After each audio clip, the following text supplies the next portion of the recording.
Assalamualaikum warahmatullahi wabarakatuh.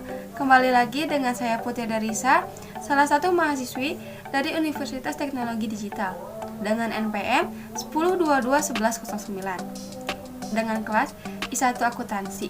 Di sini saya akan menjelaskan hasil resume saya pada pertemuan kelima mata kuliah Sistem Informasi Akuntansi, yaitu mengenai materi buku besar dan buku besar pembantu. Selamat menyaksikan. Buku besar atau buku besar General Ledger merupakan kumpulan akun-akun yang digunakan untuk menyortasi dan meringkas informasi yang telah dicatat dalam jurnal. Buku catatan akhir atau Books of Final Entry yang merupakan kumpulan rekening-rekening neraca, real, dan rekening rugi laba atau nominal. Menampung ringkasan data yang sudah diklasifikasikan yang berasal dari jurnal. Sumber data untuk menyusun neraca, laporan rugi laba, dan laporan perubahan modal. Buku pembantu dan rekening kontrol.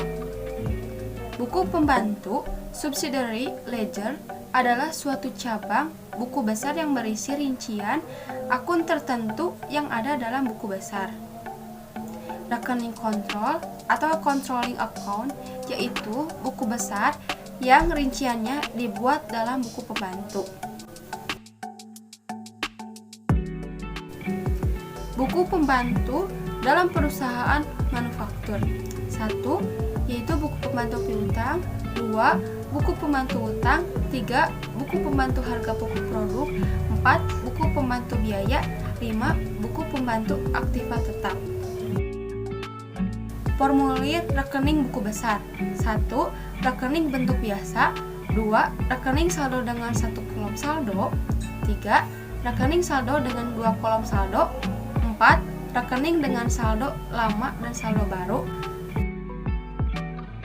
Klasifikasi rekening. Klasifikasi rekening terbagi menjadi dua, yaitu ada berdasarkan arus nilai dan berdasarkan laporan keuangan. Berdasarkan laporan keuangan juga dibagi menjadi dua. Yang pertama yaitu rekening diklasifikasi sesuai dengan susunan dalam neraca.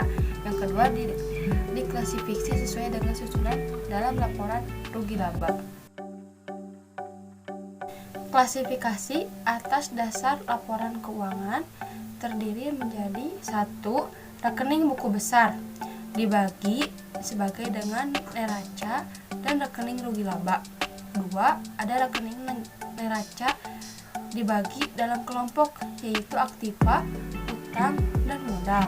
Yang ketiga, ada masing-masing kelompok dibagi dalam golongan 1 aktiva lancar, 2 investasi, 3 aktiva tetap berwujud, 4 aktiva tetap tidak berwujud, dan 5 aktiva lain-lain. Yang keempat, ada rekening rugi laba dibagi dalam kelompok 1 penjualan, 2 HPP, 3 beban produksi, 4 beban penjualan, dan 5 beban administrasi dan umum. 5. Masing-masing kelompok dibagi menjadi golongan sub-golongan atau langsung ke rekeningnya. 6. Memberi kode kepada masing-masing rekening dalam klasifikasi. Kode memudahkan proses pengolahan data karena dengan kode data akan lebih mudah diidentifikasi.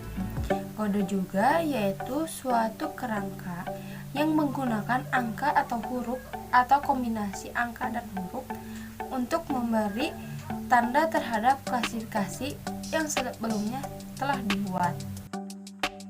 Syarat kode yang baik yaitu 1.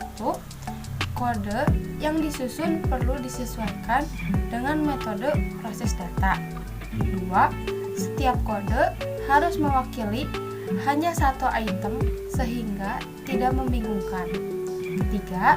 Kode yang dipakai harus memudahkan pemakai untuk mengingatnya.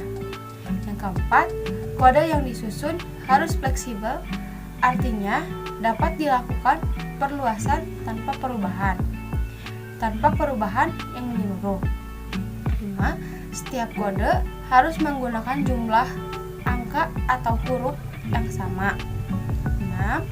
Kode yang panjang perlu dipotong-potong untuk memudahkan mengingatnya. Contoh 8155515007 menjadi 8155515007. Ketujuh, dalam kode yang panjang perlu diberi kode yang merupakan cek digit, yaitu untuk mengecek kebenaran kode. Dokumen sumber atau media terbagi menjadi dua, yaitu ada media tunggal, yaitu dokumen sumber yang hanya berisi satu rekening yang didebit atau satu rekening yang dikredit. Contohnya yaitu bukti penjualan. Yang kedua, ada media campuran, yaitu dokumen sumber yang berisi lebih dari satu rekening yang didebit atau lebih dari satu rekening yang dikredit. Contohnya yaitu bukti kas keluar.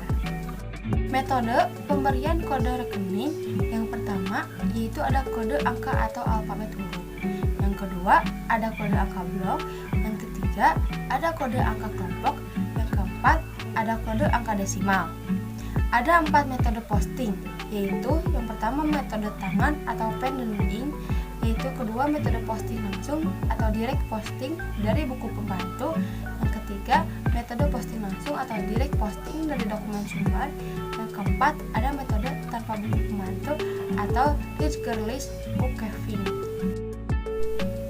Sekian hasil resum pada pertemuan kelima dari saya. Mohon maaf bila banyak kesalahan.